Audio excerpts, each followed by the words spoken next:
നിറഞ്ഞടയാണല്ലോ കുഞ്ഞേ. ഒരു നല്ല കാലം വരാൻ പോകുന്ന ലക്ഷണം കാണുന്നുണ്ടല്ലോ കുഞ്ഞേ. ഇപ്പൊ പിന്നെ നല്ല കാലമല്ലേ, അതിനും വലിയ ഒരു നല്ല കാലം വരാൻ പോകുന്നുണ്ടല്ലോ കുഞ്ഞേ.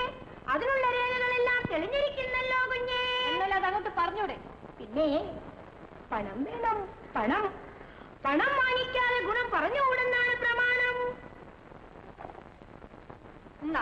4 അണ. 4 അണയോ? നടന്നത് മാത്രമേ പറയാനൊക്കൂ കുഞ്ഞേ. നടക്കുന്നതും നടക്കാൻ പോകുന്നതും പറയണമെങ്കിൽ കുറച്ച് ചെലവുണ്ട് കുഞ്ഞേ. പിന്നെ പണം മുടക്കി പഠിച്ചതാ, രൂപ 1 തരണം. ഇങ്ങനെ ഒരു കൊതിച്ച്. 1 രൂപ. ഇപ്പൊ 1.25 രൂപയെ. ഇനി പറഞ്ഞുകൂടെ? ആയുർരേഖയ്ക്ക് അന്തമില്ല, വിദ്യാരേഖ വിളങ്ങി നിൽക്കുന്നു, ധനരേഖ ദുടിം ദുടിം എന്ന് വെച്ചാൽ ധനരേഖ തുടിച്ചു നിൽക്കുന്നു എന്നർത്ഥം. ഗംഭീരം. എന്നാലും കൈക്കകത്തൊരു കലക്കൽ കാണുന്നുണ്ടല്ലോ. കലക്കലോ? മുഖത്തുമുണ്ടാ കലക്കൽ. കലക്കൽ കയ്യിലുണ്ടെങ്കിൽ കലക്ടർ താലി കെട്ടണം. കെട്ടണമെന്ന് പറഞ്ഞാൽ കെട്ടിത്തന്നെ തീരണം എന്നർത്ഥം. കലക്ടറാണ് കുഞ്ഞെ കണവൻ. അതിപ്പോ നീ എന്റെ സ്റ്റാറ്റസ് വെച്ച് പറയുന്നതല്ലേ? ഇതാ നോക്ക്, എന്റെ കയ്യിലുണ്ട് ഒരു കലക്ടർ രേഖ. എന്നെയും ഒരു കലക്ടർ തന്നെയാ കല്യാണം കഴിക്കാൻ പോകുന്നത്. ദുരാഗ്രഹത്തിന് ഒരു അതിര് വേണം. എന്തു എന്നെ ഒരു കളക്ടർ കല്യാണം കഴിക്കുമ്പോ എന്നെയും ഒരു കളക്ടർ തന്നെ കല്യാണം കഴിക്കണം. വേണമെങ്കിൽ ഒരു തഹസിൽദാർ വരെ ആയിക്കോട്ടെ. ഈ കിടക്കുന്ന തഹസിൽദാർ അല്ല, ഇത് കളക്ടർ തന്നെയാ. Bill collector. ഞാൻ കോളേജിൽ പോയിട്ട് വരാം. മടങ്ങി വരുന്നവരെ നീ ഇവിടെ ഇരുന്നു, ചായയും കാപ്പിക്കും ഇവിടെ ഇരുന്നു. എന്താ വല്ലാതായ? ഒറ്റയ്ക്കിരുന്ന് ബോറടിക്കുന്നതായിരിക്കും. എന്നാ ഞാൻ കോളേജിൽ പോകുന്നില്ല. അയ്യോ വേണം, നീ കോളേജിൽ പോകണം, നന്നായിട്ട് പഠിക്കണം, MA ഫസ്റ്റ് ക്ലാസ്സിൽ പാസ്സാകണം, എന്നിട്ട് IAS എഴുതി നീ ഒരു കളക്ടറാകണം. അതെന്താ കളക്ടർ തന്നെയാണോ നിർബന്ധം? ഒരു കാലത്ത് എൻ്റെ ഏറ്റവും വലിയ ആഗ്രഹം ഒരു കളക്ടറാകണമെന്നായിരുന്നു. സത്യം പറഞ്ഞാൽ എൻ്റെ അമ്മയുടെ ആഗ്രഹമായിരുന്നു. എന്താ ആ ഉദ്യോഗത്തോടെ അമ്മയ്ക്ക് ഇത്ര താല്പര്യം തോന്നാൻ കാര്യം? എൻ്റെ കുട്ടിക്കാലത്ത് അങ്ങനെ ഒരു സംഭവം ഉണ്ടായി. എൻ്റെ അമ്മ ഒരു കളക്ടറുടെ വീട്ടിൽ വേലക്കാരിയായിരുന്നു. കളക്ടർ ദിവസവും കാറിൽ വരുന്നത് ഞാൻ കൗതുകത്തോടെ നോക്കി നിൽക്കുമായിരുന്നു. ഒരു ദിവസം കളക്ടറുടെ ഡ്രൈവറുടെ തൊപ്പിയെടുത്ത് ഞാൻ തലയിൽ വെച്ചു. അയാൾ വന്ന് എന്റെ കരണക്കുറ്റി നോക്കി അടിച്ചു. എന്റെ അമ്മ പൊട്ടിക്കരഞ്ഞു. അന്ന് അമ്മയെ ആശ്വസിപ്പിക്കാൻ വേണ്ടി ഞാൻ പറഞ്ഞു, അമ്മേ, ഞാൻ വളർന്ന് വളർന്ന് ഒരു കളക്ടറുടെ ഡ്രൈവറാകുമെന്ന്. പക്ഷേ അമ്മ അതുകൊണ്ട് തൃപ്തിപ്പെട്ടില്ല. അമ്മ പറഞ്ഞു, മോനെ, നീ വളർന്ന് വളർന്ന് ഒരു കളക്ടറാകണമെന്ന്. ശരിയെന്ന് ഞാൻ സമ്മതിച്ചു. അന്നു മുതലേ ഉള്ള ആഗ്രഹമായിരുന്നു അത്. അമ്മ ആഗ്രഹം കൊണ്ട് പണ്ടേ പോയി. ഇന്ന് ഞാനുണ്ട്, പക്ഷെ ആഗ്രഹമില്ല. എന്തുകൊണ്ടില്ല? ആഗ്രഹങ്ങൾക്കും ഒരു അതിരില്ലേ ജഗതി? ഇല്ലടാ, നീയും നിന്റെ അമ്മയും ആഗ്രഹിച്ചതേ ഉള്ളൂ. ഞാൻ തീരുമാനിച്ചു കഴിഞ്ഞു. എന്ത്? നിന്നെ ഒരു കളക്ടറാക്കുമെന്ന്. ഈ BA പോലും പാസ്സാകാത്ത എന്നെ നിന്നെ ഞാൻ പ്രൈവറ്റായി പഠിച്ചു. നീ IAS എടുക്കും. ജഗദീഷ്, എല്ലാം ഞാൻ ഇന്ന് തന്നെ ഏർപ്പാട് ചെയ്യും. നീ പഠിത്തം തുടരുകയാണ്. ജഗദീഷ്, എനിക്ക് സമയമായി. ഞാൻ പോട്ടെ.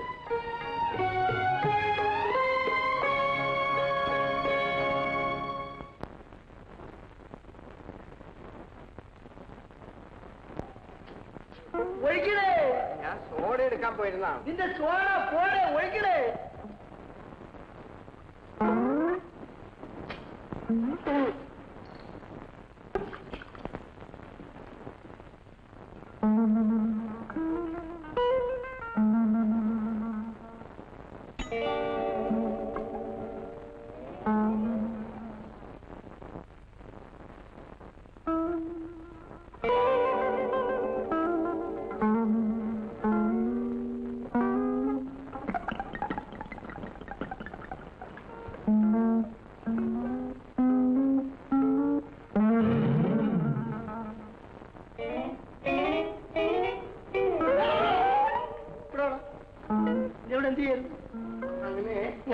ഇപ്പൊ എല്ലാം മായമാണ്. ഇത് ഒറിജിനലാണോ നോക്കരുത്. എടാ, മദ്യം മോഷ്ടിച്ചു കുടിക്കരുത്.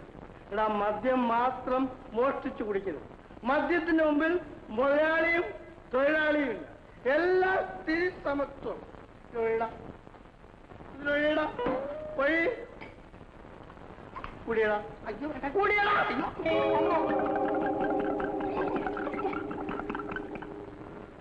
പോയിടാ. പോയിടാ. പോയിടാ. പോയി കുടിയടാ. അങ്ങനെ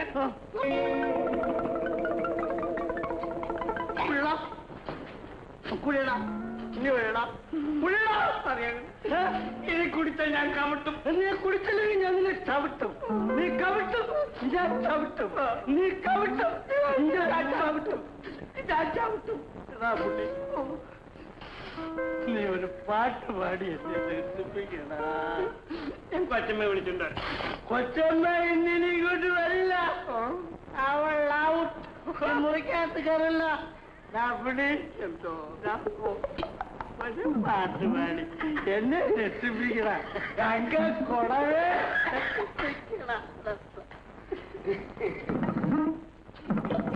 എന്തൊരു തൊന്തരം. ഇതെന്തൊരു തൊന്തരമാണിത് കേള്.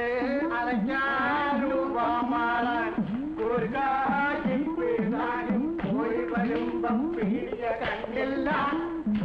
പിന്നെയും പിന്നെയും സംശയിച്ച് അലാകാത്തോ നദി ഉള്ളായെന്നും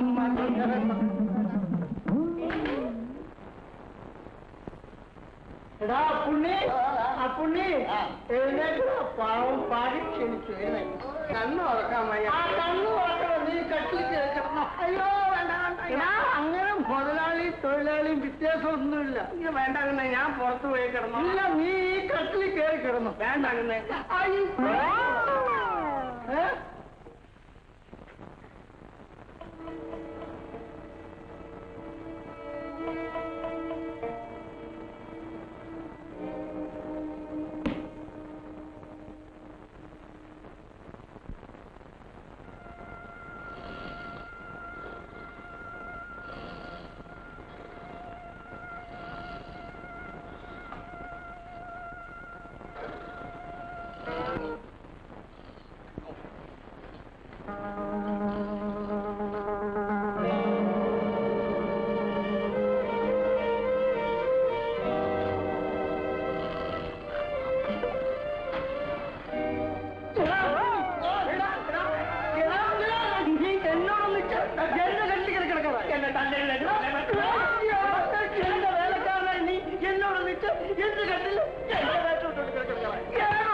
എനിക്ക് തണുക്കുന്നത് പറഞ്ഞ് ഇതെല്ലാം എന്നെ കൊണ്ട് ഇടിപ്പിച്ച് എന്റെ മുണ്ട് വായിച്ചെടുത്തിട്ട് കട്ടിലെ കയറ്റി കിടത്തി. ആരും ഞാനോ?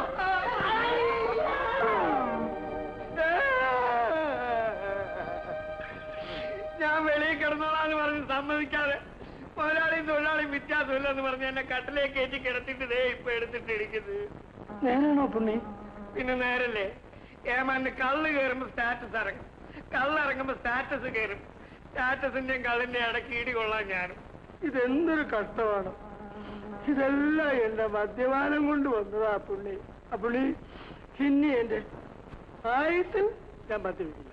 സത്യം സത്യം. അതെ അതെ, ഇതുപോലെ എത്ര സത്യം ഞാൻ കേട്ടിരിക്കുന്നു. എന്തായാലും രണ്ടളവ് ഞാൻ കഴിക്കട്ടെ. എനിക്ക് തലവേദന എടുത്തിട്ട് പോയി. അയ്യോ, കണ്ടിട്ട് സഹിക്കുന്നില്ല പുണ്യ. ഒരളവ് എനിക്ക് കേട്ടോ. ഇതോടെ ഞാൻ നിർത്തിക്കാം. സോഡ ഇറക്കണ്ട.